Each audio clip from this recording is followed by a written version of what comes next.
Здраво, ова е 150-тото издание на Видеологија со Златко Ѓелевски, дигитален краток осврт за актуелни филмски остварувања, односно спонтана критичка анализа која е збир на први впечатоци илустрирани со подвижни слики. На денешниот репертоар е About Endlessness на Рој Андерсон, во кој станува збор за една рефлексија на човечкиот живот со сета своја убавина, суровост, раскош и баналност. Низ овој сонлив конструкт приложени се вињети од различно човечко постоење и истекнато животно искуство, кое е сосредоточено со помош на една шехерезадовска нараторка, додека ин медија срез навлегуваме во колоквијалните збиднувања на животите на обичните смртници, кои имаат подеднакво значење како тие што се инволвирани во историските настани. Така, например, може да забележиме пар кој што лебди над завојуваната Колонја, татко кој запира на улица да ги врзе врвките на чевлите на својата ќерка насреде дожд, тинејџерки кои танцуваат пред кафетерија, марширачка поразена армија упатена кон кампот на воени заробеници во Сибир, до жена на која исекаше штиклата. Некои од овие фрагменти се поелаборативни од другите, а некои се само представувања на ликовите со реченици од нараторката кои се бројат на прст, која посочува дека ги гледа приказните, како таа за девојката која сакала да пие шампајнско. Во овој филм Андерсон не дозволува да останат неискористени косите агли на просториите во кадрите и тенденциозно ги снима ликовите завртени со грбот кон камерата. Екзистенцијалната криза немилосрдно ги напаѓа и им ги разнишува координатите на постоењето до секое суштинско рамниште на битието. Во една сцена насреде кафуле, еден од ликовите потенционира дека е воодушевен од екзистенцијата, но во овој очуден свет нема интерес за неговите согледби од околината, што говори за дистанцираноста која се воспоставува помеѓу луѓето денес и пред се неможноста да се наметне заемна комуникација. Филмот содржи калеидоскоп кој има намера да ја прикаже сеопфатноста на тоа што значи да се биде човек во една бесконечна приказна, која ја содржи ранливоста на постоењето за кое треба да се грижиме, во спротивно и тоа малку човечност што го поседуваме, ќе го загубиме, доловено со елегичната и меланхолична нарација. Овој филм симултано е и ода и ламентирање на потрошените животи. Делото сведочи за отуѓувањето на човекот, меѓутоа и за неговата коренита меѓусебна поврзаност, која често е неоправдливо занемарена. Тука си земам за право да направам една паралела со сликарството на Едвард Хопер, чија што поставеност на ликовите во средиштето на просториите со високи плафони најдобро ја отсликува самотијата, меѓутоа Андерсон, покрај тоа што ја доловува осаменоста на ликовите, тој ги впрегнува во заемно дејствие, не баре се составен дел од куси раскази, кои започнале на некое друго место и друго време, а ние само ги забележуваме нивните последици од заемното интерферирање на ликовите. Андерсон трага по заемната сплотеност и солидарност, но за да дојде до неа, треба најпрвин да ги исмее недостатоците на денешното општество, кое самите го градиме. Тоа што препуштени на самотијата се и девојката која смета дека никој не ја пречекува на железничката станица и бесрамната менаџерка за комуникации во канцеларијата, така и момчето кое никогаш не се заљубило, но и човекот кој не може да ја најде саканата девојка со букет во раката. Ранливоста, омаловажувањето и дефицит на емпатија и почит се тематски одредници и во оваа творба, затоа што кога ликовите ќе бидат соочени со неудобноста во нивната кожа, тогаш заглавуваат не само во комични ситуации, туку и се запознаваат себе си многу подобро. Како што докторот алудира дека земниот живот единствено им преостанува на луѓето, тогаш човекот е соочен да биде подобро битие, наместо да алудира дека го чека раскошна екзистенција во задгробниот живот, пресликано во сегментот на свештеникот кој смета дека Бог го има напуштено. Но како што во еден сегмент се напоменува, енергијата не се уништува, само се пренаменува. Суптилното движење на камерата го забележуваме во сцената на левитирачките љубовници кои го надлетуваат поранешниот град на раскошот, а денес сведен на руини, а во останатите таа е фиксирана, стационирана за да долови широки планови за кои Андерсон смета дека доловуваат повеќе за интимата на една личност со помош на обликувањето на незиниот интериер отколку крупните планови. Светлото и во овој филм е немилосрдно, не дозволувајќи да се истегнат сенките на ликовите, за да немаат можност да ги скријат нивните намери.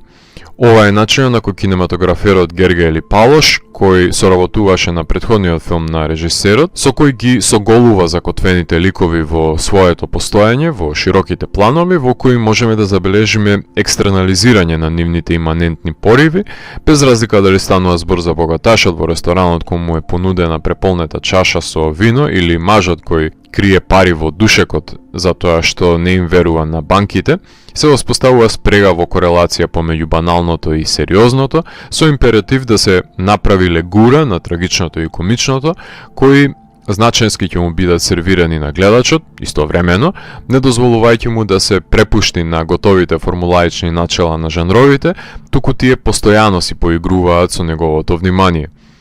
Сивилото и магливоста дополнително го вгнездуваат ова дело во неизбавувачкото чистилиште во кое се вгнездени сите филмови на Андерсон.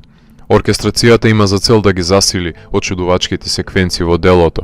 Не се срами Андерсон да капне неколку капки крв во овој филм, а некои од алиенираните ликови умеат да бидат избувливи, како во сцената во одделот за месо во супермаркетот.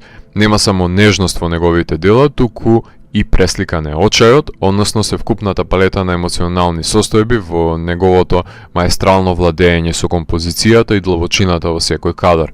Ако некој има препознатлива визура, која се двои од останатите режисери, тогаш тоа е Рој Андерсон. Уште од првиот долг кадар со фиксирана камера, во која обсесивно се одредени деталите на сценографијата, снимена со силно светло и очудени ликови, неретко поставени во еден сомнабулен свет, во кој се истакнуваат абсурдните, односно надреалните агенси, со фино проткаена шеговитост и слепстик комедија, нема да ви биде тешко да заклучите дека гледате филм на Андерсон. Неговите сувопарни ликови и критика на шведското општество, иако во минатото била поистакната, и тоа како ни е потребна во денешниот отуѓен свет, која безрезервно ја добиваме од чиракот на Бергман, спакувана во облога од висока естетика. Тој секогаш има зацртано во главата постојачки координати на доаѓачката апокалипса, но ни дава сигнали со неговите дела да го спречиме незиното доаѓање. Неговото љубов кон делото на Бекет и Бунјуел е очигледна, а за умните чинители кои ги става во функција за да се создаде магичен реализам, потерко на италијанските неореалисти, и тоа како во свој манир ги реализира под силно влијание на германските експресионисти и нивната нова објективност во неговите артифицијални светови. Нема детално хиперлинкување како во останатите филмови од трилогијата на човечкото постоење на Андерсон, туку во овој филм нуди широка лепеза на ликови кои во манир на делата на Даниел Харамс се соочуваат со собственото несовршенство, воочливо во сегментот на завист помеѓу возрастните школски врсници. Така што не барајте конзистентност во творбата. Сомнеш ми раѓа ефективноста на елипсата од нацистичките секвенции и модерните случувања, но заемната нитка е човечноста во целосниот габарит на страф и неудобност, со претенциозност за оловување на севкупноста на едно битие, со кратко фрлање на погледи во туѓото битисување. Андерсон си ги финансира своите филмови од рекламните видеоспотови што ги снима во Шведска, кај што има сработено околу 400, така што има најдено начин како да го одржи во живот својот авторски импулс и покрај 25 годишната пауза од играниот филма Swedish Love Story од 1975 година до одличниот Songs from the Second Floor од 2000 година, иако меѓувреме снимаше и голем број на краткометражни остварувања, пред да ги сними You the Living и A Pigeon Set on a Branch Reflecting on Existence. Филмот ја имаше својата премиера на минатогодишното издание на Венецијанскиот филмски фестивал, а потоа играше на ТИФ, Солун, Љубљана, Палм Спрингс, Луксембург, Софија, Одеса, а јас имав можност да уживам во овој филм на големото платно на минатогодишното издание на Синедис. Андерсон беше награден со Сребрен лав во Венеција, а на европските филмски награди му беше доделено признание за визуелни ефекти. Ако ова е пензионерскиот филм на режисерот, тогаш доаѓа до епилогот на кариерата на доста висока нога. Ова е филм во кој душевно се соголуваат плејади на ликови, кои неретко се наоѓаат во неудобни ситуации, некојаш трагични, некојаш комични, само за да се долови недостатокот на хуманоста која постои помеѓу очудените, обезволени и отсутни ликови, кои својата апатија и самотија ја реализираат во своевидно надреално и абсурдно чистилиште на Стокхолм, кое го гради за нив Андерсон. Скици на севкупното човечко постојање. Прашањето е дали ќе се најде човек да му помогне на возачот кому му е расипан автомобилот или ќе остане заглавен, вечно насреде патот за никаде. Ако морам да го евалуирам, тогаш About Endlessness од мене има 4 од 5. Ова беше последното издание на Видеологија за третата сезона. Ви благодарам што одвоивте време да ги слушнете и погледнете моите филмски рецензии на 50-те најквалитетни филмови кои ги селектирав за оваа сезона. Доколку ви се допадна 150-тото издание на дигиталната архива Видеологија, лекувајте го видеото, споделете го и следете го каналот. Последните и поснатите рецензии на виртуелната полица. И благодарам за досегашното внимание и се гледаме во наредната сезона. Поздрав!